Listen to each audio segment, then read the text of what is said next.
Nós vamos, nesta sequência de aulas, tratar do curso de análise vetorial. Este curso trata essencialmente de integrais curvilíneas, isto é, integrais ao longo de curvas no espaço euclidiano. Esse é um dos objetos. E nós vamos integrar objetos diferenciais ao longo dessas curvas, mas também ao longo de superfícies, não? Que são a generalização de curvas, elas contidas num espaço euclidiano e de dimensão arbitrária.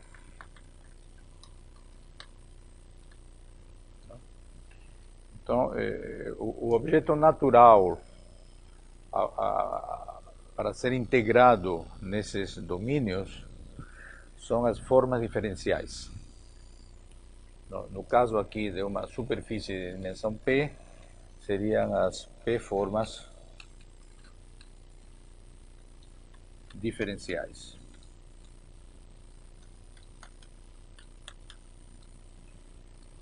Uma zero-forma é uma função.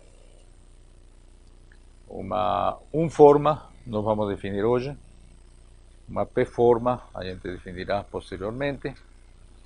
Mas são os objetos que podem ser integrados de maneira natural nesse tipo de domínio. Tradicionalmente, este tipo de análise, ele se chama análise vetorial,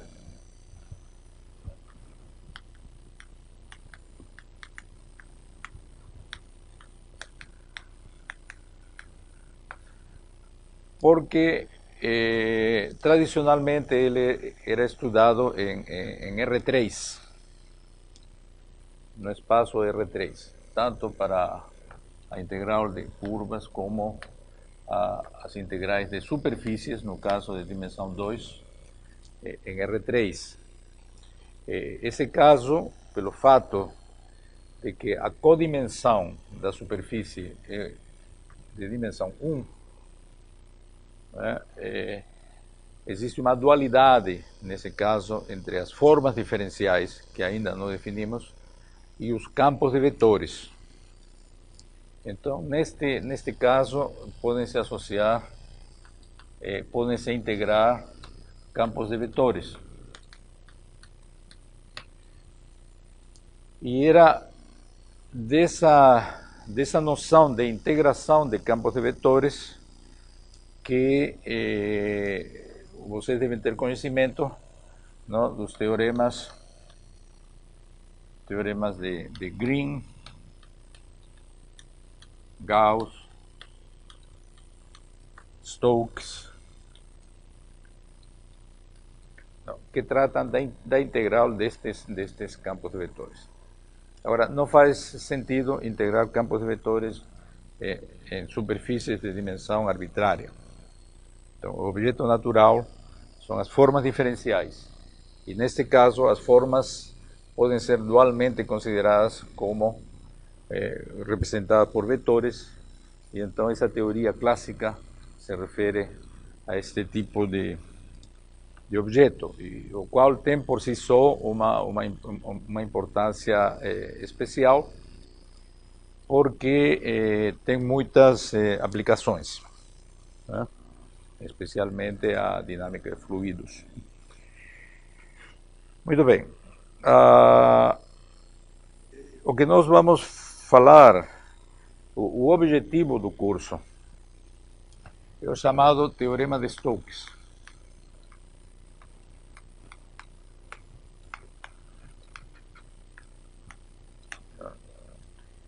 Em que vocês consideram uma superfície de dimensão P,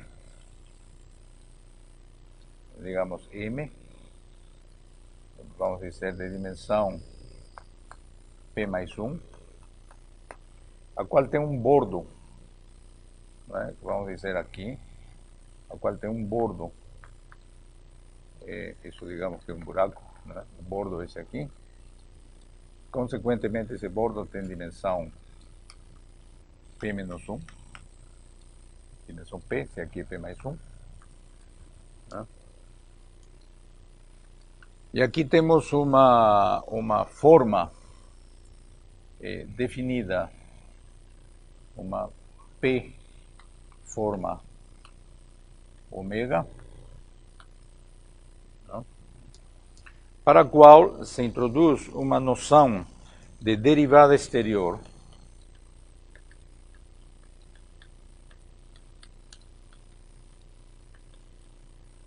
que esse objeto P forma associa a sua derivada, né, que passa a ser uma P mais 1 forma. Isso tudo isso é parte do curso, a definição desses objetos. Essa derivada exterior, a introdução dessa derivada exterior, foi um fator formal extremamente importante. Isso aqui foi devido a Élie Cartan.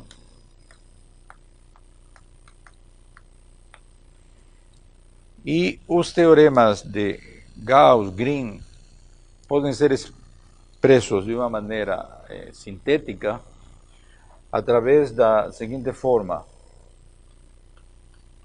a integral sobre m da derivada exterior da P forma ômega é igual à integral de ômega ao longo do bordo de ômega. Então, esse é o teorema de Stokes. Esse teorema, na sua forma mais geral, isso aqui é definido para qualquer tipo de superfície, né, com bordo, né, esse teorema contém todos os teoremas clássicos de Green, Gauss, etc.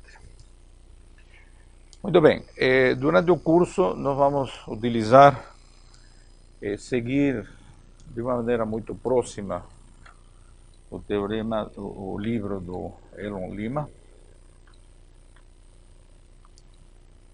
que se chama Análise Vetorial, precisamente. Tem dois títulos, tem um título e um subtítulo. Análise Real, volume 3, e um subtítulo, Análise Vetorial. Existem outros textos também muito bons. Não? Um outro que eu recomendo é o Spivak. Vocês na biblioteca podem encontrar muitos, é um tema extremamente bem estudado e com muitas referências. Muito bem, então vamos começar falando das integrais curvilíneas, quer dizer, integrais ao longo de curvas.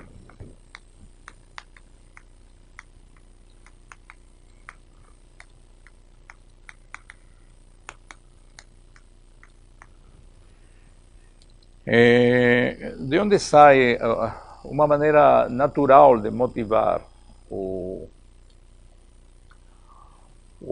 as integrais, as formas diferenciais, é ver as funções, digamos que f é uma função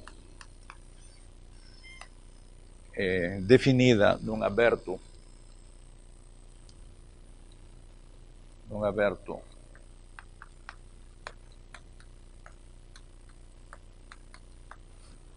né? E com um certo grau de diferenciabilidade, digamos que f de classe C1. Na realidade, basta ser diferenciável. Então, quando vocês têm um objeto destes, vocês sabem de que a sua derivada,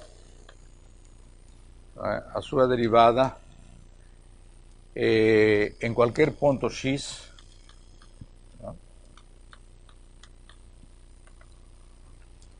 ela é um elemento do espaço dual de Rn. É uma aplicação linear, né, que vai de Rn, que é o espaço que contém o espaço U, em R. Certo? Uma aplicação linear. Então, este espaço dual da base canônica. Se nós considerarmos em Rn a sua base canônica, denotada assim, às vezes também assim,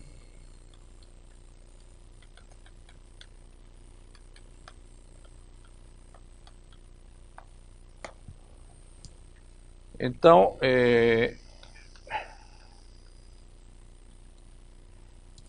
podemos induzir uma base do espaço dual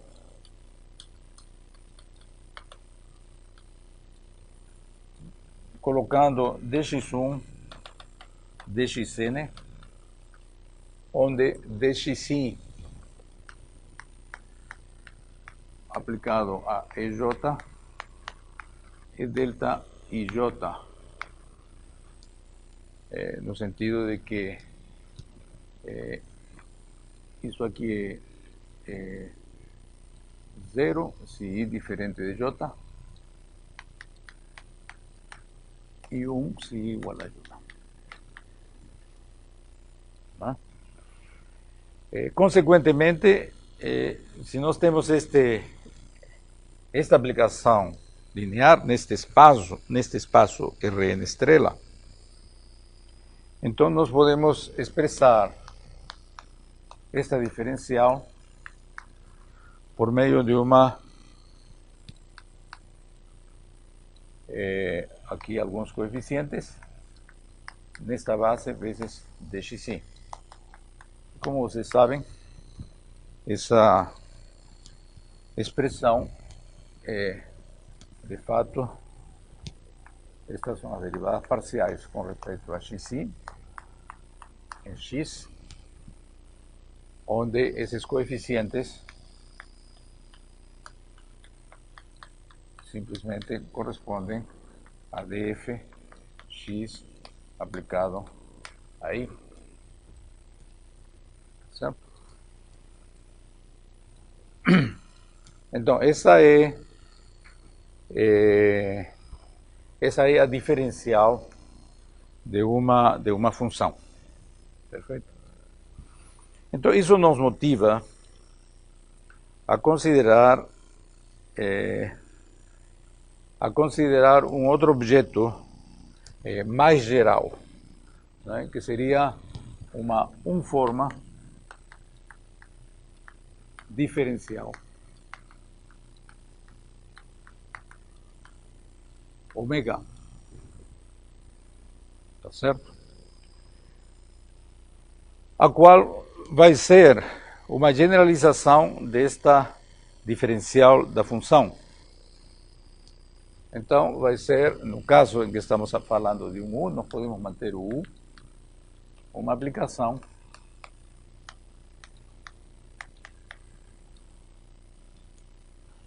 não, qualquer entre o aberto de Rn e o espaço dual, não?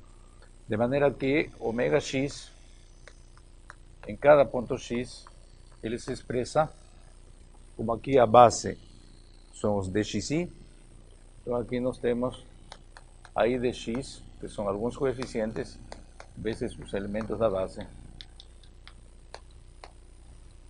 Não? Então, se a classe, se as AIs são funções diferenciáveis ou de classe CK,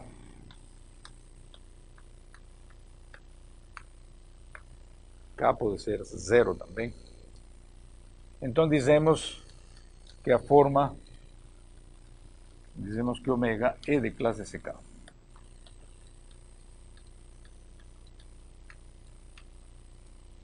Então, essa é a noção de uma forma diferencial, certo?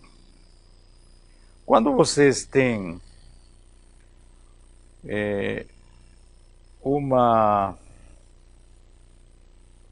Quando vocês têm o diferencial de uma função, vocês têm associado a essa noção de diferencial, vocês têm a noção, um campo associado,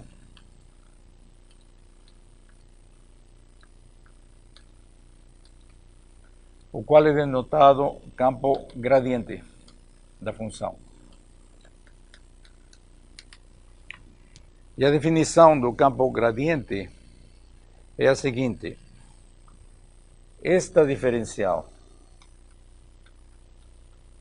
aplicada num vetor v, né? Porque a diferencial no ponto x pertence a este espaço de aplicações lineares. Então, se aplicamos a um vetor v em Rn, então isto permite definir o gradiente de f de x como o campo de vetores, isso aqui é um campo de vetores, né, que ao ser multiplicado de maneira pelo produto interno usual de Rn, nos dá a diferencial de x. Isto aqui não é outra coisa que df de x e não, que são as coordenadas de df de x multiplicados pelos v's. Em outras palavras, o campo gradiente da função não é outra coisa que o campo cujas coordenadas são df de x1 em x, df de xn em x. Certo? Então vocês veem que nós podemos associar a diferencial de uma função ao seu gradiente, o qual tem propriedades geométricas interessantes que vamos ver daqui a pouco. Tá? E a definição aqui é puramente formal. Então vocês podem aqui substituir esta diferencial da função, que é uma forma, por uma forma qualquer, e associar a essa forma o seu campo gradiente da forma. Tá certo? Ele não se chama normalmente de gradiente, ele se chama de campo associado. Então, um campo, se a forma diferencial está definida dessa maneira, então o campo associado a ômega, ele é definido, vamos dizer que o campo é o campo U. Tá? O campo é definido de uma maneira semelhante, né? Em cada ponto x aplicado a um vetor v, vocês têm o produto interno desse campo U com o vetor v. Tá certo?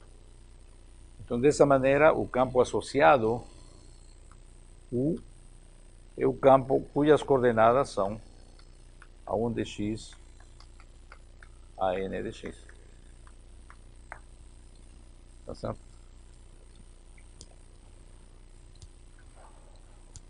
Muito bem. Então, partindo das funções e das suas diferenciais, nós estamos introduzindo a noção de forma diferencial, que é uma noção que generaliza a noção de diferencial. Certo? Muito bem. Então, a pergunta é se toda forma ômega é o diferencial de uma função. Tá certo? Essa é a primeira pergunta. Se de fato estamos falando de objetos mais gerais, ou se de fato todas as formas diferenciais se reduzem às diferenciais das funções. Uma maneira de ver que isto raramente acontece é associar a esse tipo de relação condições necessárias, né, de que isto aconteça. Quando isto acontece, se diz que a forma é exata.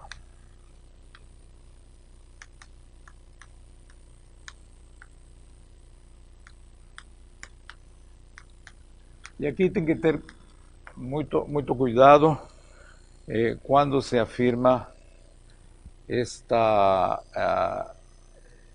proposição, que esta relação depende muito do domínio em que esses objetos estão definidos. Uma forma pode ser exata num domínio e pode não ser exata num domínio maior, tá certo? Então, digamos que ômega então está definida num aberto de Rn,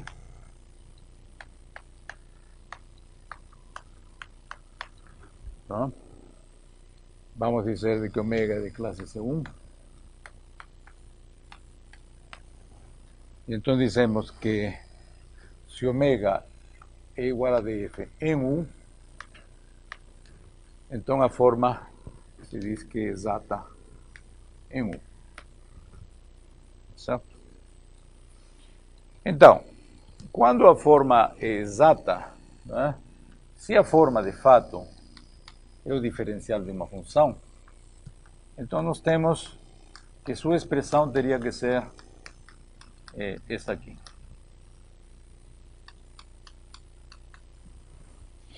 Não? Na realidade, ômega em geral expressa por coeficientes que são funções arbitrárias. Né? Então a pergunta é quando é que esses coeficientes são a derivada de uma mesma função. E então aqui vocês podem ver de que há condições necessárias para que ômega seja exata, não é? Que é o fato de que se vocês tomam a segunda derivada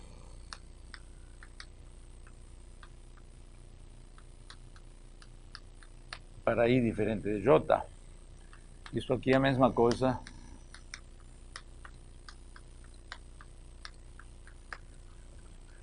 e então, se esta forma é exata, de fato nós deveremos ter que a derivada de i com respeito a xj em qualquer ponto x de u tem que ser igual à derivada de aj com respeito a xi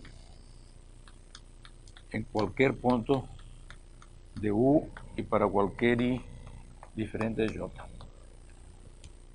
Tá certo? São condições necessárias. Né?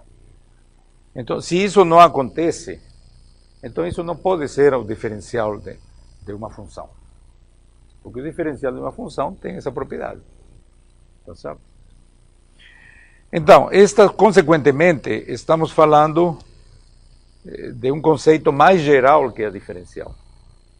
As formas, as formas diferenciais é um universo muito maior. Tá certo?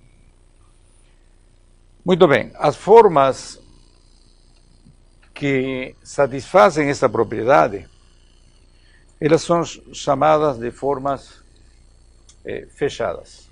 Não? Ômega é uma forma fechada.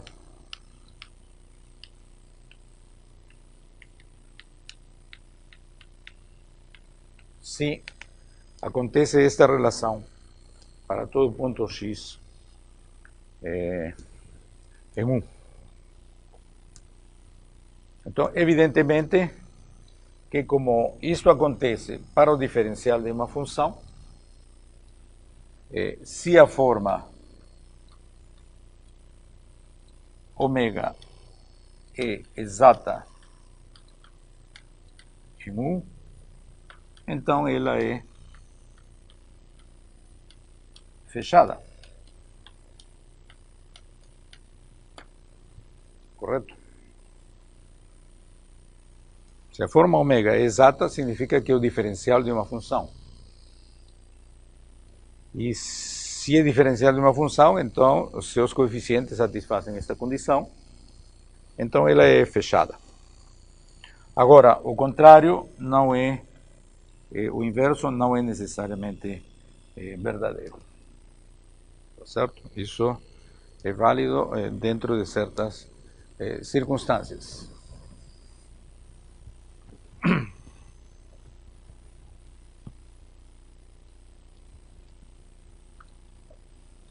Muito bem. Uma outra maneira de ver quando que uma forma fechada é exata é ver os campos associados. Né?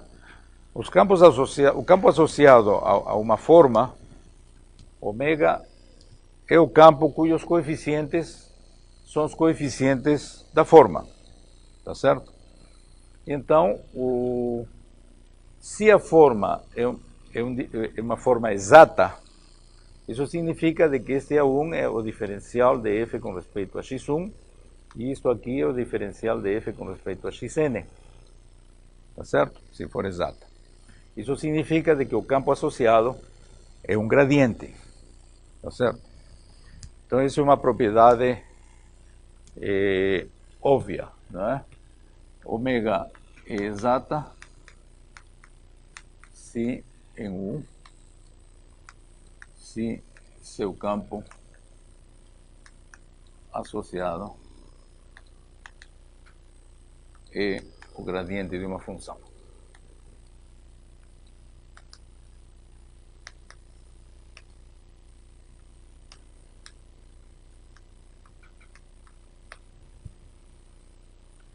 Muito bem, então vamos agora dar alguns exemplos de formas que são fechadas, mas não exatas. O exemplo mais utilizado é o exemplo de uma forma. Este é um exemplo de forma fechada não exata.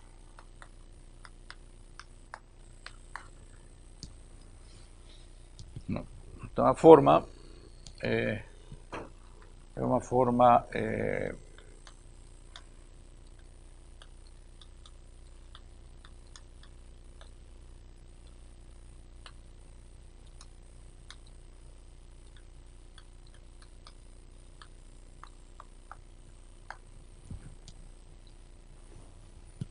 certo? E o domínio estamos aqui em R2, né?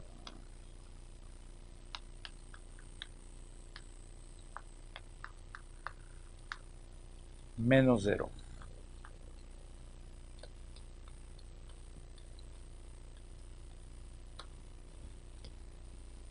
Tá certo? Então esta forma ômega é fechada.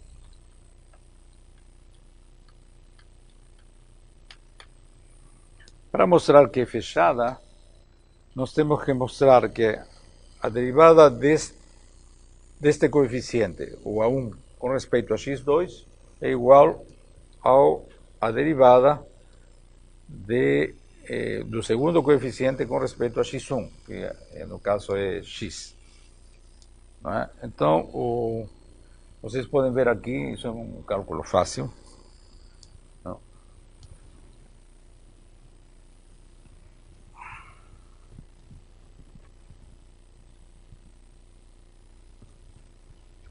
Bom, isso é uma verificação simples, né?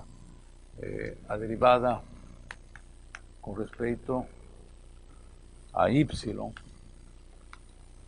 do primeiro coeficiente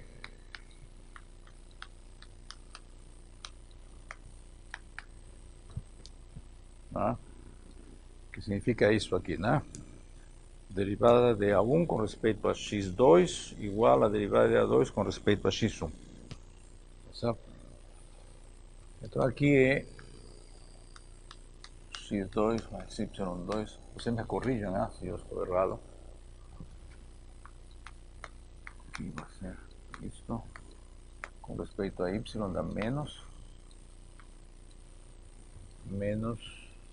y, que é mais, vezes com respeito a y dá 2y. Então isso, se não estou enganado, é y quadrado menos x quadrado sobre x2 mais y2 ao quadrado.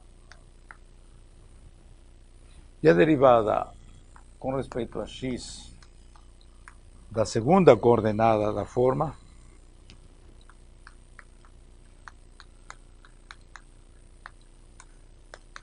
deveria ser obtida desta de maneira semelhante, né? Nós vamos fazer. Mas de fato pode ser feita, é igual, né? A expressão é igual, só que aqui é menos y. Então, bom, vamos fazer. Então aqui é x2 mais y2 vezes a derivada com respeito a x, que é 1, menos x, vezes a derivada com respeito a x disso aqui, que é 2x. Então nós temos aqui y2 menos x2 sobre x2 mais y2 ao quadrado. Então essas derivadas coincidem. A derivada com respeito a y é igual à derivada com respeito a x. Então essa forma de fato é fechada. Nós temos que evitar zero, porque nós estamos dividindo por x2 mais y2. Não teria sentido essa divisão no ponto zero. Tá certo? E aqui vocês podem ver também que o campo associado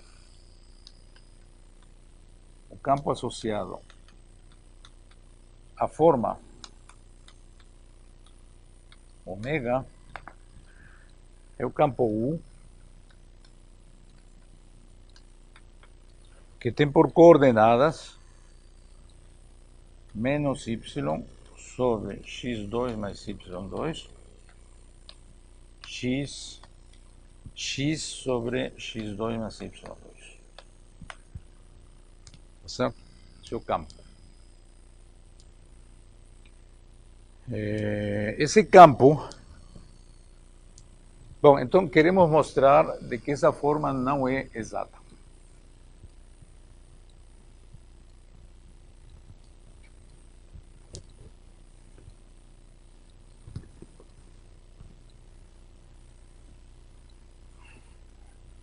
E já dizemos um momento atrás que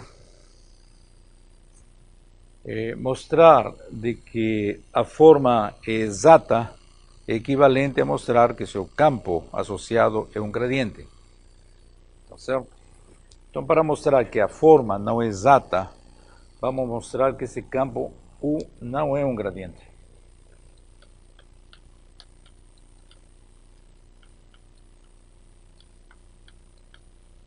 Gradiente de uma função.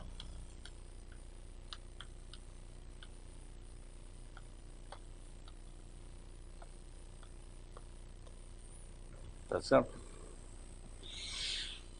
Muito bem. Quando um campo é o gradiente de uma função, vamos lembrar aqui que se um campo é gradiente de uma função, então as propriedades do gradiente. Bom, o gradiente estava definido dessa maneira.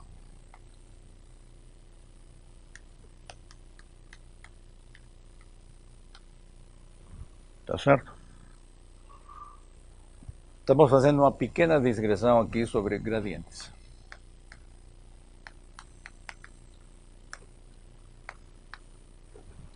Que tem duas propriedades importantes. Esses campos gradientes têm duas propriedades fundamentais importantes, geométricas. Né? Quando vocês têm uma função, esta função, digamos que estamos em R2, né? Quando estamos em podemos tomar, então nós temos a noção de superfícies de nível da função.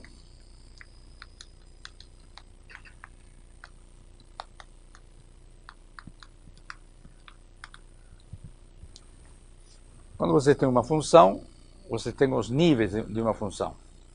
Então vocês têm aqui, digamos, que estão em R3, tem uma função que vai na reta, digamos que vocês estão aqui num ambiente qualquer, em R3, se vocês tomam um ponto qualquer C, a imagem inversa de C por essa função é o que chamamos de um nível, uma superfície de nível. Isto aqui é a superfície f menos 1 de C. O conjunto de todos os pontos que ao serem aplicados por f vão em C. Certo? Vamos chamar aqui a essa superfície de nível C. Tá certo? Significa de que qualquer ponto aqui, ao ser aplicado por f, vai em C. Então, LC é, por definição, f menos 1 de C. Então, se esse ponto C é um valor regular, se C é valor regular, que significa de que nos pontos de LC não existe nenhum ponto singular, tá certo? E um ponto singular é, no caso, um ponto em que todas as derivadas se anulam, tá certo? Então, se nesse nível LC nenhuma derivada parcial de f se anula, isso significa que C é um valor regular, e então LC é uma superfície verdadeira. É uma superfície lisa.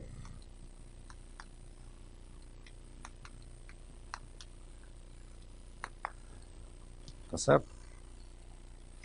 Vocês variam o nível, vocês aumentam o nível, vocês encontram outra superfície. Tá? Um exemplo mais concreto em R2. Tá? Se vocês consideram a função f igual a y2 menos x3 mais 3x. Não? Por exemplo. Então, essa função, se eu não me engano, bom, podemos calcular suas derivadas com respeito a x. Essa função é menos 3x2 mais 3. Então, é 3, 1 menos x2. Então, essa derivada se anula em x igual a mais e menos 1. E a derivada com respeito a y é 2y, só se anula em y igual a 0. Então, aqui há dois pontos singulares, em x igual a 1 e x igual a menos 1. Tá certo? São pontos singulares. São pontos em que ambas derivadas, né, se anulam. Em y igual a 0, já estamos no eixo real. E quando x igual a mais ou menos 1, se anulam. Né? Então, se eu não estou enganado, esta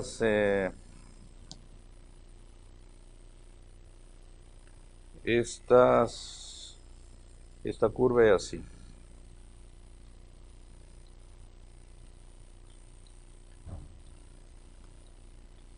Isso vocês podiam verificar também. Em que as curvas de nível são estas que estão aqui. Não? Há curvas que são regulares, são aquelas que não passam pelos pontos 1 e menos 1, tá certo? Mas há curvas singulares, que esta aqui, por exemplo, que está constituída pelos pontos onde o valor é y igual a 0 e x igual a 1. Então, x igual a 1 vai ser aqui 3 menos 1, aqui o valor, esta curva aqui é f menos 1 de menos 2. F menos 1 de 2. Certo? Mas se vocês tomam um valor, por exemplo, o valor 0, que está longe do 2, então vocês vão ter uma curva regular. Tá certo?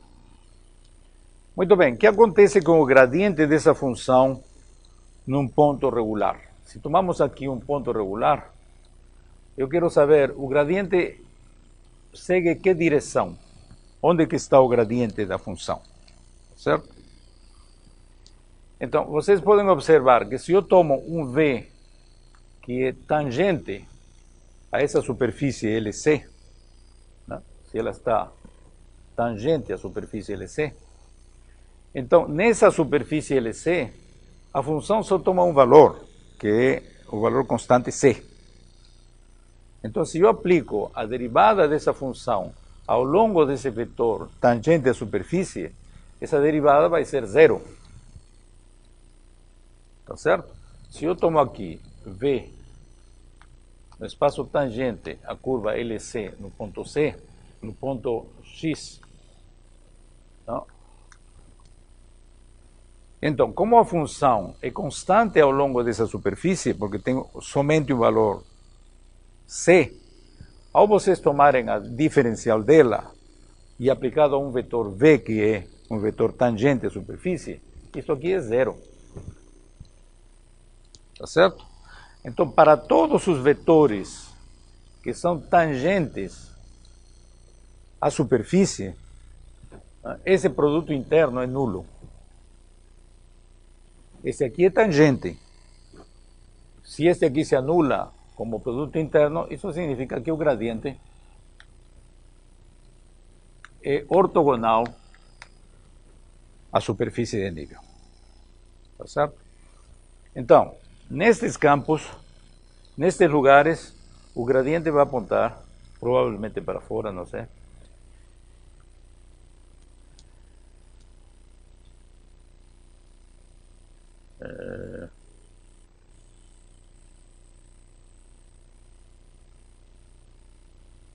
Então, o gradiente vai ser ortogonal à curva de nível, no caso em R2. Tá certo? Essa é a primeira propriedade. Tá? Os campos gradientes são ortogonais à superfície de nível.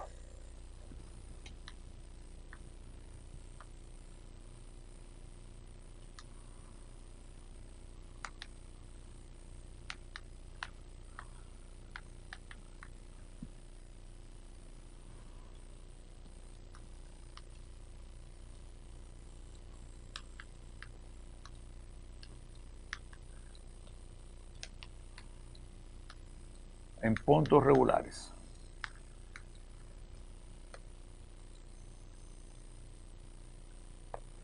Tá certo? Muito bem.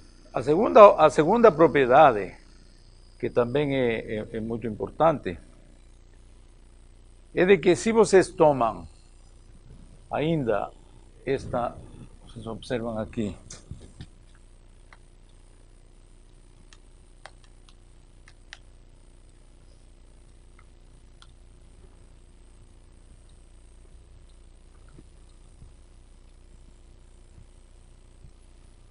que se vocês tomam uma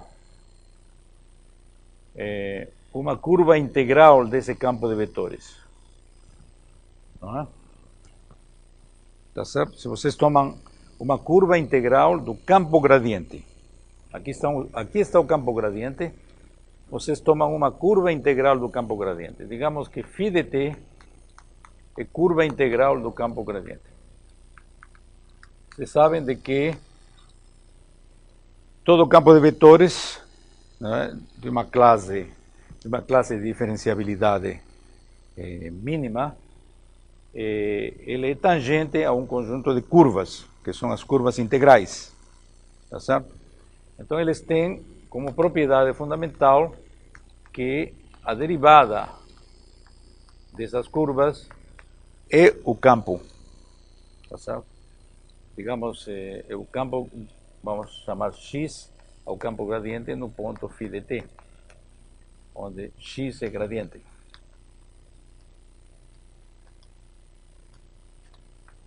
Tá certo? Não, então, qualquer curva, digamos que no ponto zero, essa curva está parametrizada num certo intervalo que contém zero, e estamos fixando esse zero como um ponto x, que está aqui.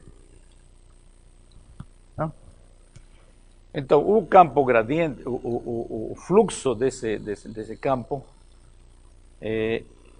então, ele é transversal, né, é ortogonal às curvas de nível.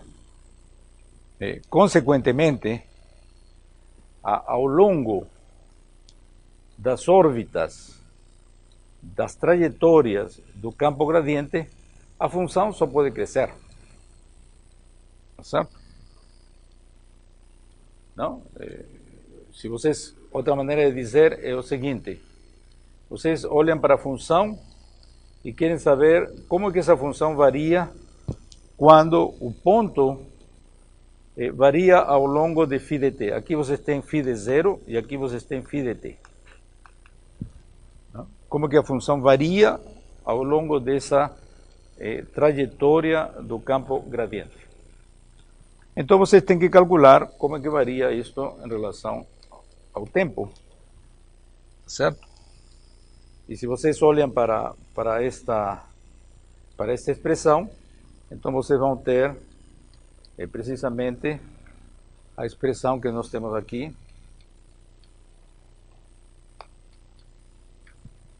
Não? Aqui, de fato, é df em φ de t, aplicado a φ' de t, mas φ' de t, que isso aqui é o campo gradiente. Então vocês têm aqui, de um lado, o campo gradiente de f de x, de f em x, que estamos chamando de x, no ponto φ de t, vezes o campo φ' de t, que nós estamos chamando também de x, no mesmo ponto. Então isso aqui, x no ponto φ de t. Como o ponto φ de t é um ponto regular, então o campo gradiente não se anula nesse ponto. O campo gradiente tem por coordenadas as derivadas parciais da função. Como é um ponto regular, alguma dessas derivadas parciais não se anula, então, consequentemente, esse campo é não nulo. Isso aqui é o módulo de x ao quadrado, então isso aqui é positivo.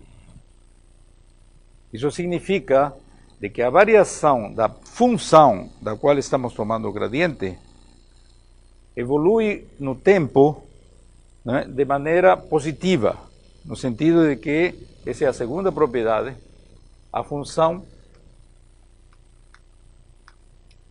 f é crescente ao longo das trajetórias do campo gradiente de f. Tá certo? Então, a função aqui, como essa figura mostra, ela vai crescer, vai sair de um nível e vai passar para outro. Tá certo?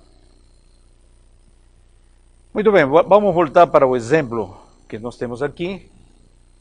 E então, nós, como já falamos, provar de que essa forma não é exata em R2 menos 0 é a mesma coisa que provar que o campo associado U não é um gradiente. Tá certo? Então temos que provar de que esse campo não é um gradiente. U não é um gradiente.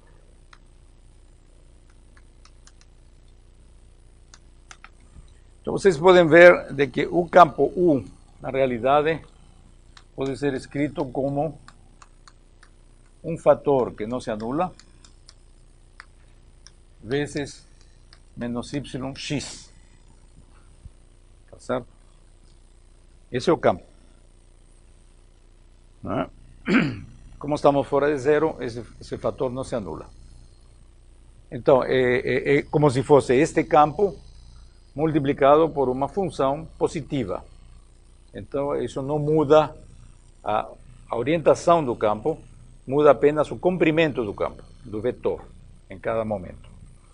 E este campo de vetores é muito simples. As órbitas, as trajetórias desse campo de vetores são círculos em torno de zero. Tá certo? Este é U. Esse aqui é U. Nesse ponto, isso aqui é, no ponto X, isso aqui é U de XY. Tá certo? Menos YX está aqui. Se esse é o ponto XY, esse é o ponto XY, então o vetor é menos YX. Tá certo? Muito bem. Consequentemente, como se U fosse um gradiente, tá certo? Se U fosse um gradiente, então as curvas de nível desse campo teriam que ser, dessa função teriam que ser ortogonais às trajetórias do campo gradiente, porque essa é a primeira propriedade que a gente mostrou. Então, os níveis da função, né, se existe uma função da qual U é um campo gradiente, essas funções teriam que ter estas curvas de nível, porque são as curvas ortogonais ao círculo, que são as órbitas. Tá certo? Mas, por outro lado, a função ela tem que ser crescente ao longo das trajetórias do campo, né? Que é a segunda propriedade que a gente está apontando aqui. Mas se ela é crescente ao longo da órbita do campo, então ela não pode ter órbitas fechadas, tá certo? Porque aqui estaria no nível C, ela cresceria, mas teria que voltar ao nível C. Então, em algum momento teria que decrescer, porque não é permitido, porque o campo gradiente é sempre crescente ao longo das órbitas do campo. Tá certo? Então, esta função, este campo, de fato, não pode ser um campo gradiente. Tá certo? Logo, esta forma, de fato, ela é fechada, mas ela não é exata.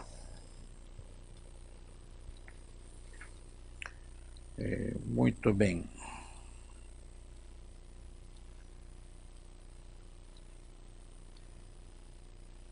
São 11 horas. Eu prefiro pararmos a aula durante 10 minutos para a gente recomeçar. Né? Entendo que a aula acaba meio-dia, né? Então vamos descansar 10 minutos e a gente recomeça com outro assunto.